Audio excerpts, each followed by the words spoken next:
Katanya setiap orang punya kuota kegagalannya, tetapi beda sama tai lancung yang nanti kita panggil saja Vendo yang kayaknya kuota gagalnya kebanyakan. Vendo hanya sales asuransi, mau naik taksi aja dikalahkan. Karir kerjanya nggak berkembang dan direndahkan oleh lainnya. Tak hanya itu, mantan pacar yang masih dicintainya malah mau nikah sama orang lain. Sungguh lengkap penderitaannya. Namun beruntung, Dewi Keberuntungan tergerak untuk membantu Vendo memperbaiki hidupnya. Dia bernama Furong yang akan mengabulkan 19 permintaan Vendo untuk merubah hidupnya, seperti menjadi orang kaya yang dikerubutin cewek-cewek, jadi Wolverine, jadi idaman guru semok, bahkan keinginan agar pacarnya punya tobrut bisa terwujud. Wah, seru itu. Mas Boy rasa film ini cocok buat kalian yang mengalami krisis kedewasaan yang hidupnya mulai terasa ngambang kayak tai di sungai, yang nggak tahu tujuan, ditambah terbelenggu kisah cinta masa lalu. Untuk judul ada di dalam videonya. Yuk langsung aja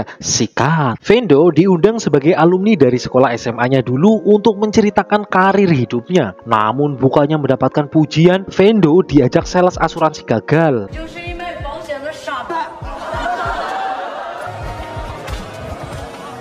Esok paginya, Sansan, mantannya menghubunginya untuk bertemu, namun bukan untuk balikan tetapi mengundangnya ke pernikahannya. Mereka harus putus karena Vendo nggak punya kejelasan, sedangkan yang dibutuhkan wanita adalah kepastian.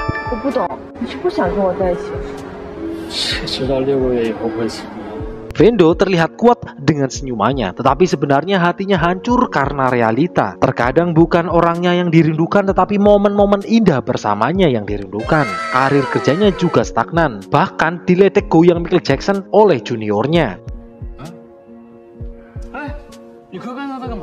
Jika nggak ada perbaikan, Vendo ya akan dikalengkan alias dipecat.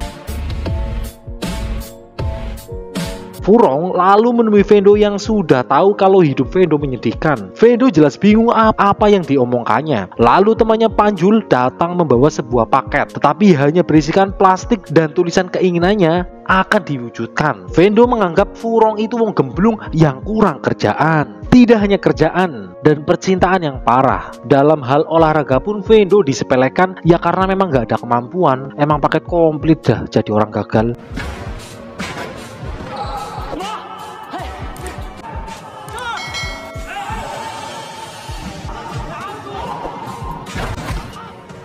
Pacarnya menjadi brand ambassador minyak urut yang wajahnya banyak terpampang yang membuat Vendo lebih sulit melupakannya. Lalu Furong datang yang mengejutkannya. Vendo masih mengira kalau Furong ini agak kongslet, tetapi Furong akan mengabulkan 19 permintaannya. Vendo menganggap itu hanya sebuah lelucon dan menganggapnya orang kurang kerjaan.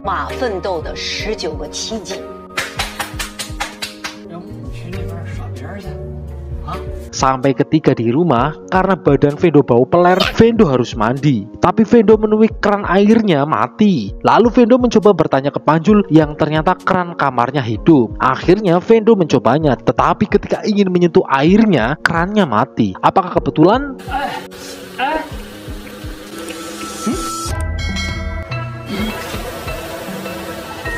Dan tanpa pikir panjang, Vendo mengambil poci air di kulkas dan menyiramkannya. Namun tiba-tiba Vendo mencoba menjelaskannya ke Panjul, tetapi dia merasa kalau Vendo hanya mengigau karena kepalanya kena bola basket sebelumnya. Walau badan bau sampah, Vendo harus mencoba tidur, tetapi malam ini berbeda. Vendo tidak merasa ngantuk sama sekali, yang malah harus menonton iklan mantannya. Semua hal dicoba dan percuma, Vendo tetap melek sampai pagi. Esok paginya, Vendo dikagetkan dengan Furong yang lagi nyarap, lalu menjelaskan hal-hal yang terjadi adalah keinginannya ketika kecil yang tidak ingin mandi dan tidak ingin tidur. Dan jelas itu bukan mimpi karena sakit pas dikaplok. Vendo juga tiba-tiba tidak bisa membaca jam karena ketika umur 9 tahun, Vendo ingin tidak perlu matematika. Bahkan setelah ditanya 3 kali 5 saja nggak bisa jawab. Padahal kan 17. Furong lalu pergi. Vendo ingin penjelasan lebih, tetapi tetapi dia sudah menghilang. Panjul merasa nggak ada yang aneh karena kerjaannya sebagai kurir sudah banyak menemui hal aneh yang pas ngirim paket udah dibuka tapi nggak mau bayar. Ternyata emang salah orang. Lalu Vendo melihat ayah dan ibunya yang menjadi bintang film perkembangbiakan. Ternyata ketika kecil Vendo ingin orang tuanya menjadi gaul dan keren, malah jadi model bercocok tanam. Vendo lalu menemui orang tuanya dan benar saja ayah dan ibunya sedang melakukan syuting pemanasan dan jelas Furong ada di sana. Tujuan ayah dan ibunya membuat itu untuk edukasi. Takutnya pasangan pasutri baru pas malam pertama salah masuk, bukannya masuk ke itu malah ke lubang gasir. Kan nganu. Vendo ingin kejelasan, tetapi semua yang terjadi adalah permintaan yang dikabulkan. Furong sebagai dewa juga ada masalah. Kadang sajinya nggak adil, cuma dikasih nasi aking. Sebagai dewa juga nggak bisa mengabulkan semua hal karena takutnya malah menyakiti orang yang berdoa. Dan dengan bijak Panjul meresponnya juga ingin membuat video bercocok tanam. Lah, Kema kepengin. Jauh dalam hatinya, Vendo masih mengingat mantan pacarnya. Namun semua sudah berlalu, Vendo harus menerimanya. Lalu Vendo pergi menemui Sansan untuk memberikan kembali barangnya yang tertinggal.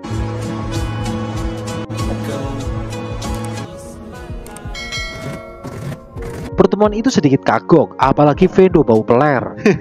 Iyalah ya, bau peler ya. Lama tak berjumpa, Vendo ingin sedikit ngobrol. Vendo lalu bercerita kalau mengalami hal gila, walau sebenarnya Vendo sudah gemblung dari dulu. Dari merasa kalau Vendo adalah peniup hidung terjauh di dunia dan lomba menahan nafas hingga masuk IGD. Namun mereka harus putus. Vendo lalu bercerita kalau Dewi Keberuntungan mengabulkan keinginannya. Untuk membuktikannya, Vendo lalu mencari keran air dan dari jauh Verong mengawasinya. Dan tiba-tiba Sansan beralih ketakutan karena tiba-tiba saja rambut Vendo meninggi. Sansan jelas terkejut, tetapi itu juga salah satu keinginan Vendo, ingin punya rambut keren kayak Jerian di Meteor Garden.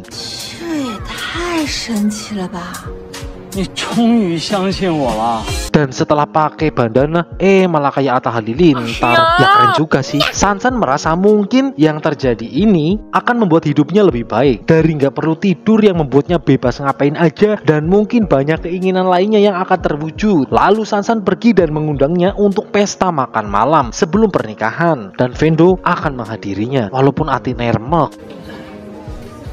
Bye-bye. Ketika membayar tagihan, penampilan Vendo yang keren kayak Atta Halilintar menarik seorang wanita semok yang ternyata gurunya dulu. Yang tiba-tiba saja sangat tertarik dengan Vendo karena bandananya keren. Lalu bu guru itu menawari les privat biar makin kenceng.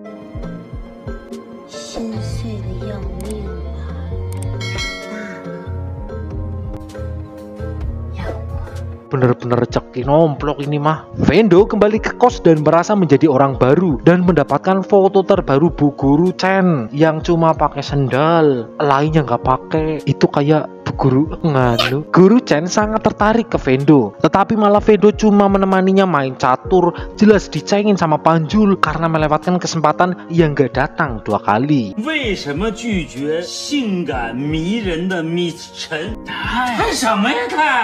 Vendo lalu masuk ke kamarnya yang ternyata Furong sudah merenovasinya sebagai kamar idaman para lelaki.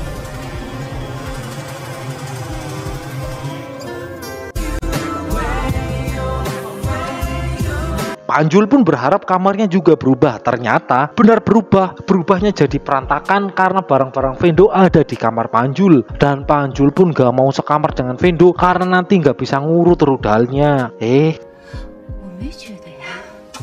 Vendo kembali ke lapangan basket, tetapi kali ini berbeda. Vendo sudah memiliki kemampuan layaknya Michael Jordan. Lemparannya pun jelas pasti masuk dan itu membuatnya percaya diri.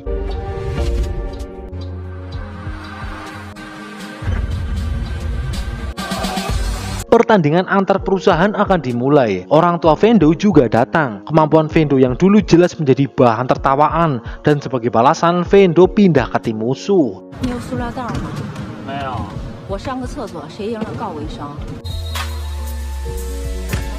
Awalnya Vendo tidak dipercayai, tetapi ketika dia melempar bola semua orang terkejut.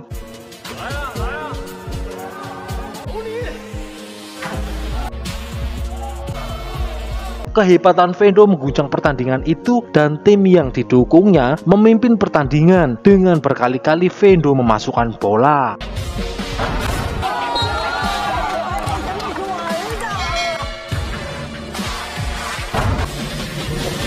Penampilannya mendapatkan pujian dari lainnya dan merasa mungkin kehidupannya memang akan menjadi lebih baik. Menepati janji, Vendo akan pergi ke pesta Sansan, tetapi Panjul hanya di rumah karena harus putus dengan pacarnya. Vendo dandan maksimal dan dikejutkan dengan koleksi pakaian brandednya yang dikabulkan oleh Furong.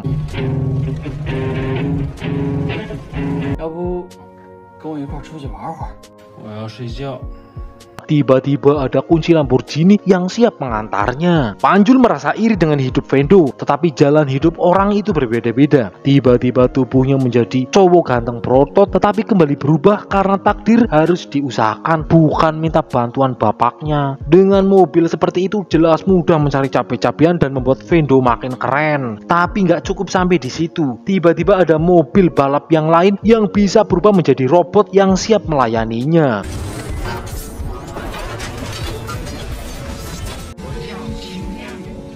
Vendo jelas hanya terpukau melihatnya. Itu sesuai keinginannya memiliki transformer yang bernama Megatong karena robotnya dari Cina, jadi namanya Megatong. Mobil itu sangat canggih yang bahkan punya rudal juga yang kalau dipegang jadi tegang.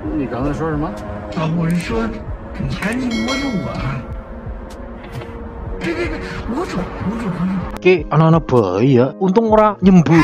Setibanya di tempat pesta, penampilannya berubah seperti dewa judi Chow Yun Fat yang di kantongnya banyak memiliki duit yang tak terbatas. Kedatangannya juga disambut para wanita cantik yang siap melayaninya. Terserah ngapain aja, mau ke Maldives atau ke Surabaya beli ayam penyet, siap pergi gas dengan pesawat jet pribadinya. Vendo menemui Sansan yang terkejut dengan penampilannya seperti mafia judi karena itu juga salah satu keinginannya, termasuk dikelilingi oleh wanita-wanita cantik. Vendo kemudian bersulang untuk pernikahannya dan Vendo penasaran dengan mempelai prianya. Lalu Vendo pergi ke toilet bertemu dengan Verong yang mengatakan wajar kalau Vendo cemburu, tetapi Vendo menampiknya. Padahal pria yang menyedihkan adalah pria yang hanya menyadari miliknya setelah kehilangannya. Wah, quote ini.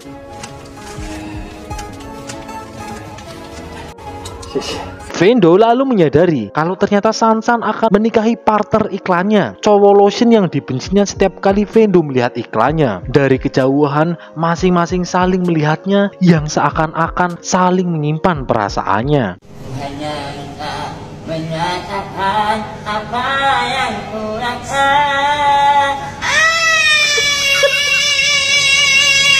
Vendo lalu memilih pergi dengan para wanitanya. Semua terasa indah dan mungkin ini mimpi banyak lelaki punya duit jadi rebutan banyak wanita. Lalu Vendo mendengar lagu dansa favorit ketika bersama Sansan. Jelas wanita di sana tidak tahu dan malah memilih menelanjangi Vendo.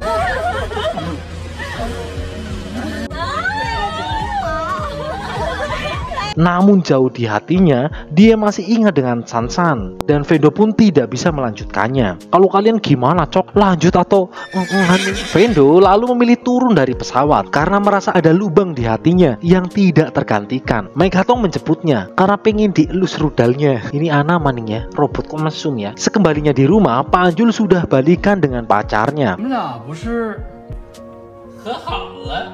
Panjul ternyata mendapat wangsit ketika dia bersedih karena putus dengan pacarnya. Berharap bisa melupakan pacarnya dengan keajaiban, tetapi tidak semua orang mampu melawan hatinya. Karena yang dibutuhkan adalah mempunyai keberanian untuk menerima kenyataan sepahit apapun itu. Wow, nilai moral sekali. Ternyata Panjul bisa mikir ya.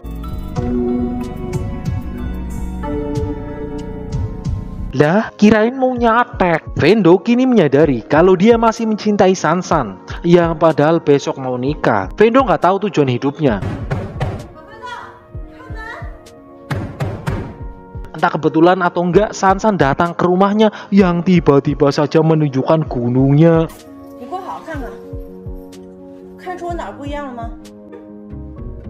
Wah, hoki bener ini. Ternyata itu juga keinginan Vendo agar gunung Sansan lebih besar. Ini sih kayaknya keinginan semua lelaki deh.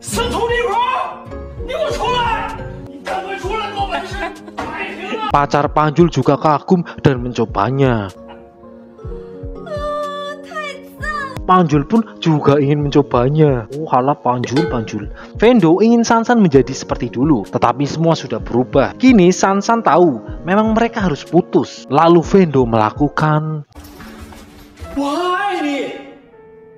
Hanya engkau mengatakan apa yang ku rasa.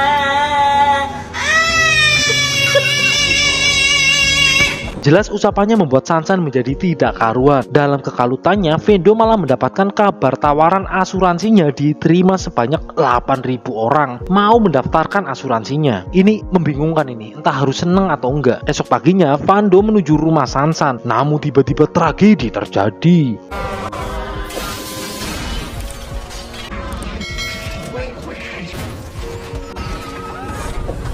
Wih, keren juga ya. Vendo menuju apartemennya dan tidak diduga bertemu dengan ayah Sansan yang membolehkan untuk menemui anaknya. Tetapi tindakannya tidak seperti omongannya. Ayahnya senang Vendo datang, tetapi sekuat tenaga menahannya. Lalu Vendo juga bertemu ibunya dan langsung melakukan. Waduh, rudale bengkong kue mengko. Entah apa yang terjadi, tetapi tiba-tiba Vendo menjadi Wolverine versi Cina. Tanpa pikir panjang, Vendo langsung menaiki apartemen itu. Dan tiba-tiba ada anak kecil yang menghalanginya, yang ternyata itu adalah keinginan Vendo sendiri yang tidak ingin menemui Sansan lagi.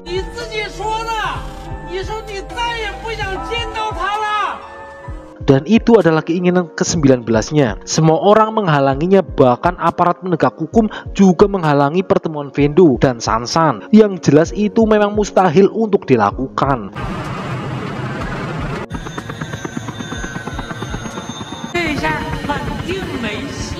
Vendo merasa sangat menyesali keinginannya yang akhirnya memilih untuk pergi. Sementara itu Vendo memang punya tempat spesial bagi Sansan. Lalu Panjul punya ide, mungkin keinginan untuk bertemu dengan Sansan bisa digagalkan, tetapi Vendo juga akan kehilangan semua keinginan lainnya. Dari punya Megatong, jadi dewa judi, jadi Wolverine, dan keinginan lainnya akan menghilang. Panjul merasa kalau keinginannya bisa digagalkan ketika menolak paketan yang Vendo terima. Lalu mereka memulai misi mengembalikan paket itu, tetapi kantor sedang dikunci dan Panjul akhirnya menghubungi temannya membuka pabriknya selama 10 menit. Jelas itu ditolak, tetapi setelah mengancam kalau kasus selingkuh si Dudung dengan istri bosnya akan dibuka, baru si Dudung mau membantunya.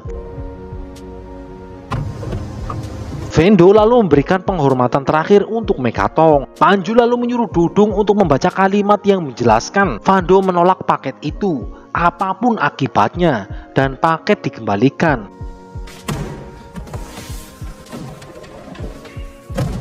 Namun tidak terjadi apa-apa. Mungkin memang sudah tidak berguna. Vendo lalu memohon dan tiba-tiba Verong lalu menarik semua keinginannya. Itu terlihat berhasil dari rambut Vendo yang kembali lagi.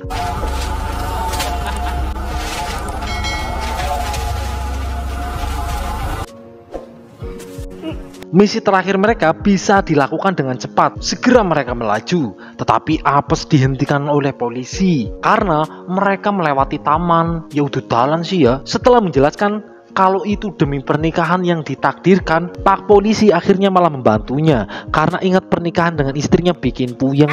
Lah malah curhat.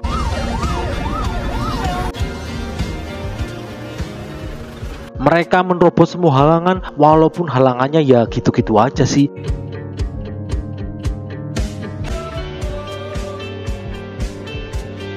Akhirnya mereka sudah di pintu masuk, tetapi ternyata salah juga. Waktu yang tepat akad belum terucap. Semua orang jelas kaget karena kedatangannya. Vendo mulai menjelaskan kalau niatnya bukan membuat onar. Vendo merasa beberapa hari ini hidupnya berubah menjadi lebih baik, mendapatkan banyak keinginan. Tetapi Vendo tidak merasakan kebahagiaan sejati, karena kebahagiaan sejati itu lahir dari hati. Dan satu-satunya yang membuat Vendo bahagia adalah Sansan.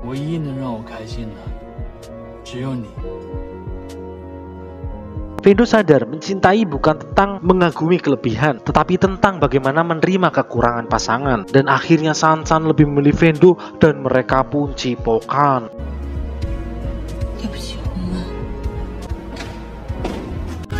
helikopter.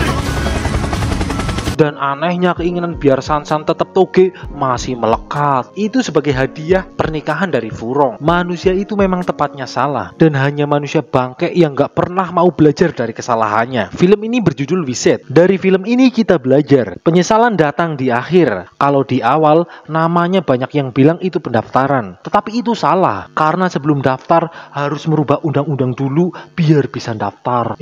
Salam waras, jangan lupa ketawa karena bahagia adalah obat dari segala penyakit. Sekian dan matur nuwun.